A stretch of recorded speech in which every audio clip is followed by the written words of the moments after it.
Assalamualaikum warahmatullahi wabarakatuh. Di sini saya akan menyampaikan hasil reviewan saya yang berjudul Mantik. Langsung saja, teman-teman, materi yang pertama, pengertian logika dan ilmu mantik serta tujuan dan manfaat logika dan ilmu mantik. Mantik secara etimologi dan terminologi. Mantik secara etimologi dan terminologi berasal dari dua macam bahasa, yaitu bahasa Arab nataka yang memiliki arti berkata, ucapan, atau berucap, dan bahasa Latinnya berarti suatu perkataan, ucapan, atau sabda. Atau lebih singkatnya, mantik dikenal dengan istilah logika. Mantik juga dapat diartikan sebagai suatu ilmu yang membahas tentang alat-alat atau cara berpikir, sehingga orang yang dapat menggunakan dengan tepat maka akan terhindar dari cara berpikir yang bersifat salah. Juga suatu upaya untuk seseorang agar dapat berpikir dengan cara yang benar, agar dan tidak keliru. Secara etimologis, logika adalah istilah yang dibentuk dari kata logikos yang berasal dari kata benda logos. Kata logos berarti sesuatu yang diutarakan, suatu pertimbangan, akal, pikiran, kata, atau ungkapan lewat bahasa. Kata logikos berarti mengenai sesuatu yang diutarakan, mengenai suatu pertimbangan akal, mengenai kata, mengenai percakapan, atau yang berkenaan dengan ungkapan lewat bahasa. Tujuan manfaat mempelajari ilmu mantik dan logika. Ilmu mantik atau logika merupakan suatu cabang pengetahuan yang sangat penting diketahui manusia untuk memperoleh ilmu atau dalam mengembangkan ilmu pengetahuan, baik pengetahuan umum maupun agama. Supaya cara berpikir dalam hal tersebut lurus, tepat, dan diteliti agar tidak keliru atau salah dalam menyusun kata-kata. Sehingga dalam mengambil kesimpulan ikut salah juga. Dapat dikatakan bahwa dengan akal manusia dapat diketahui mana yang baik dan buruk, manfaat dan mudarat, benar dan salah. Namun pikiran manusia tidak selalu sampai kepada tujuannya. Tanpa disadari, kadang-kadang sampai kepada sasarannya yang dituju, dan sebaliknya. Oleh karena itu, manusia sangat memerlukan undang-undang yang dapat menuntun jalan pikiran mereka atau rambu-rambu akal untuk sampai manusia pada jalan yang benar. Maka harus ada ilmu yang dapat menghasilkan usaha yang benar, yaitu ilmu mantik atau logika. Faedah ilmu mantik.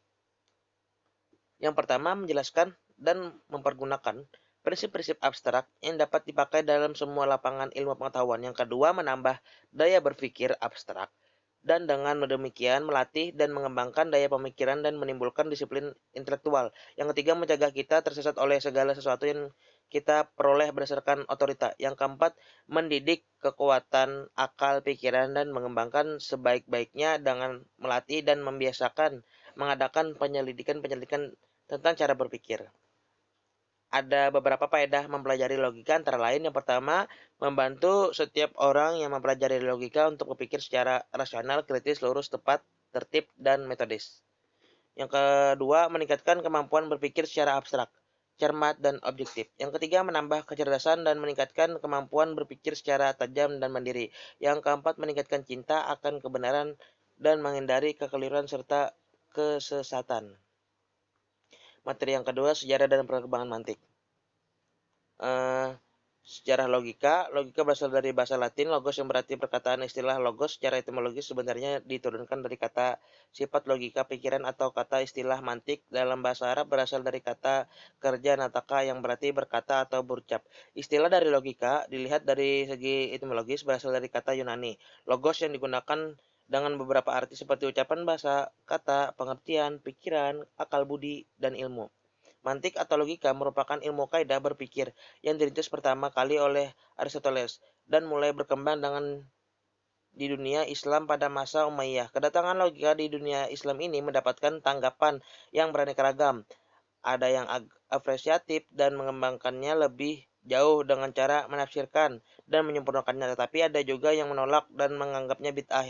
Ilmu mantik atau logika mempunyai banyak istilah. Al-Farabi dalam kitabnya Al-Wajh Al-Kabir dengan mengukur akal Me'yar al-Aqal. Ibnu Sina menyebutnya ilmu alat. Al-Imam Al-Ali Al-Ghazali menyebutnya dengan pengukur ilmu.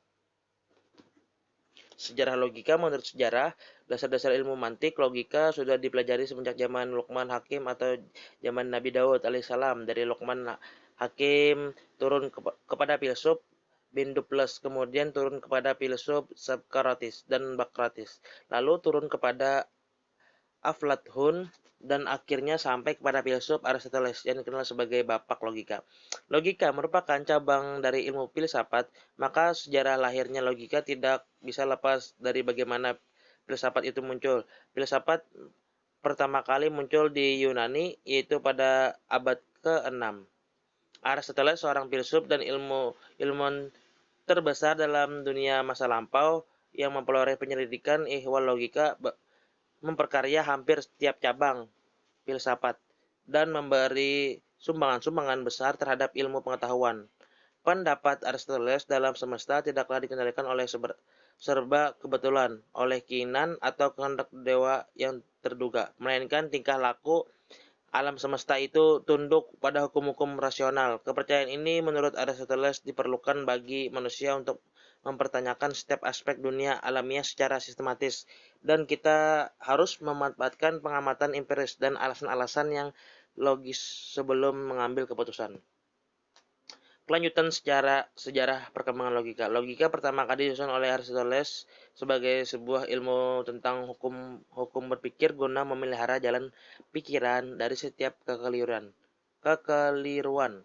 Logika sebagai ilmu baru pada waktu itu disebut dengan nama analitika dan dialektika. Kumpulan kalogi karya tulis Aristoteles mengenai logika diberi nama organon, terdiri atas 6 bagian. Pada masa Aristoteles, logika masih disebut dengan analitika atau logika formal, yang secara khusus meneliti berbagai argumentasi yang berangkat dari proposisi yang benar, dan dialektika yang secara khusus meneliti argumentasi yang berangkat dari proposisi yang masih diragukan kebenarannya. Inti dari logika Aristoteles adalah silogisme.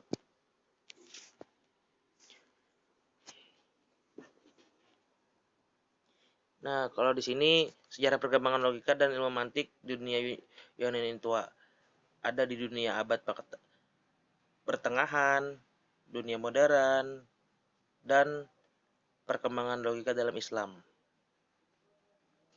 Lanjut ke materi yang ketiga. Pengertian dan sumber pengetahuan. Pengetahuan knowledge berarti pengetahuan umum yang belum teruji kebenarannya. Dalam Encyclopedia of Philosophy, pengetahuan diartikan sebagai kepercayaan yang benar.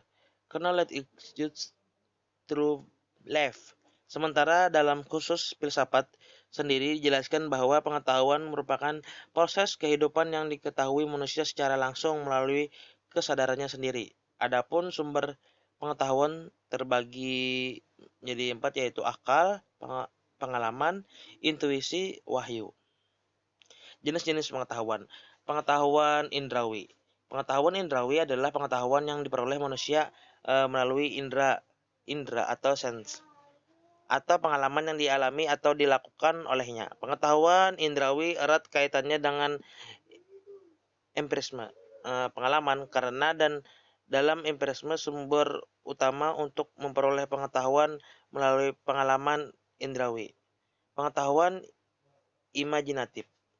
Imajinasi memadukan aspek-aspek ingatan, kenangan, ataupun pengalaman menjadi sebuah konstruksi mental yang berbeda dari masa lalu menjadi realitas baru di masa sekarang, bahkan menjadi antisipasi realitas di masa yang akan datang.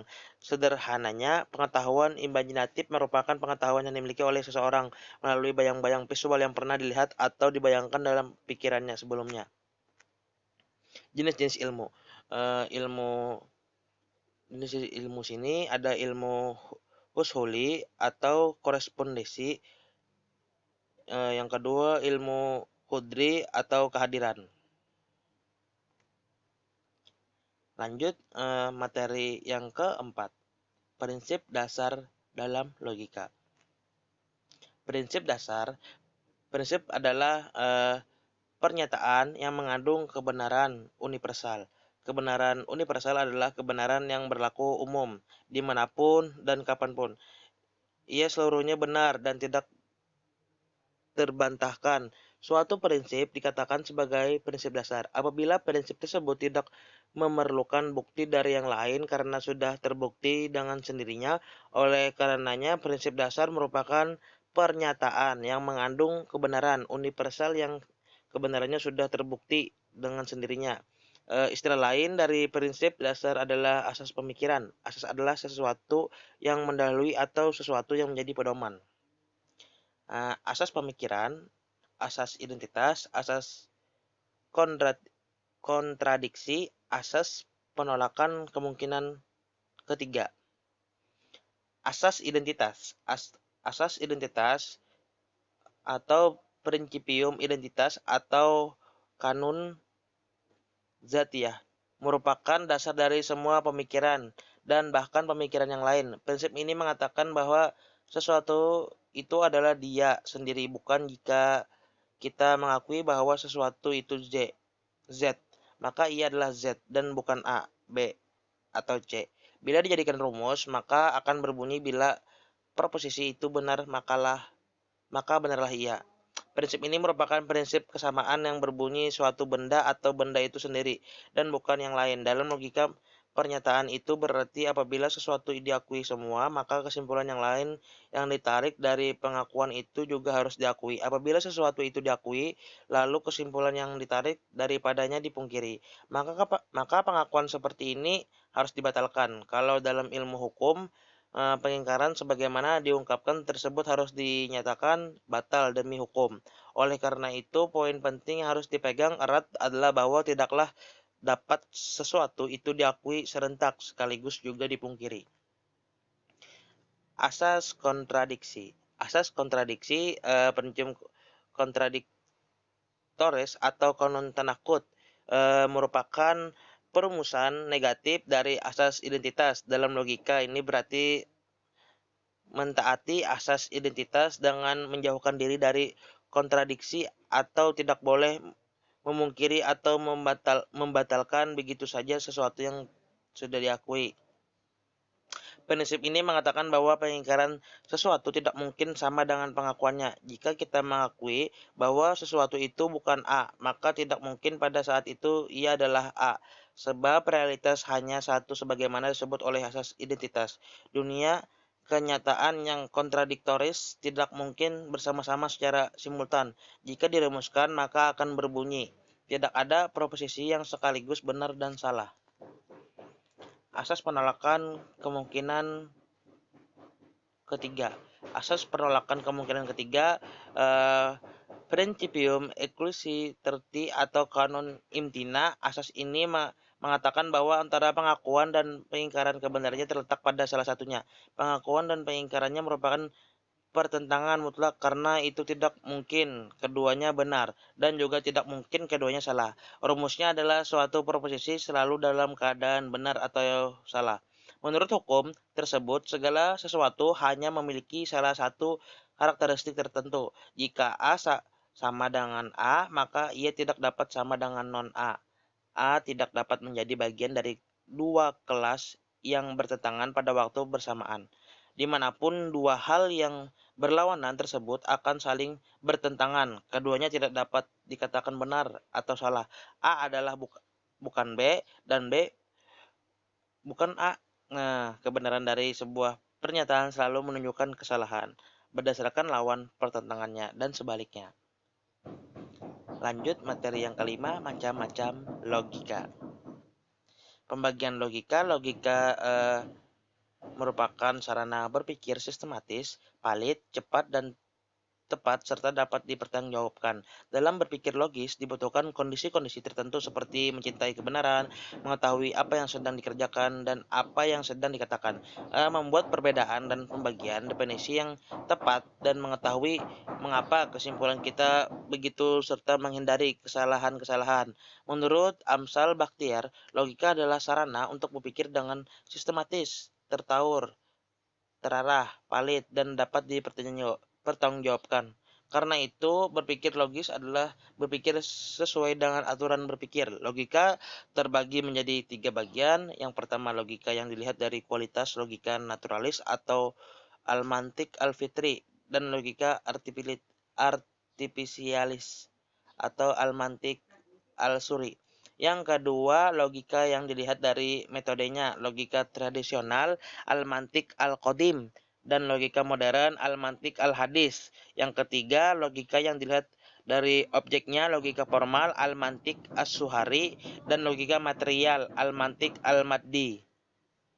Logika naturalis dan logika artifisialis. Logika naturalis adalah disebut juga logika alamiah. Al-mantik al-fitri adalah kecakapan berlogika berdasarkan akal bawaan manusia. Akal manusia yang normal dapat bekerja secara spontan sesuai hukum-hukum logika dasar. Kemampuan logika naturalis antara manusia yang satu dengan yang lain berbeda-beda tergantung dari tingkat inteligensi dan pengetahuannya. Maka kinerja akal budi manusia yang berpikir tepat dan lurus secara natural tanpa dipengaruhi oleh keinginan-keinginan dan kecenderungan-kecenderungan yang subjektif dari pemikir atau manusia.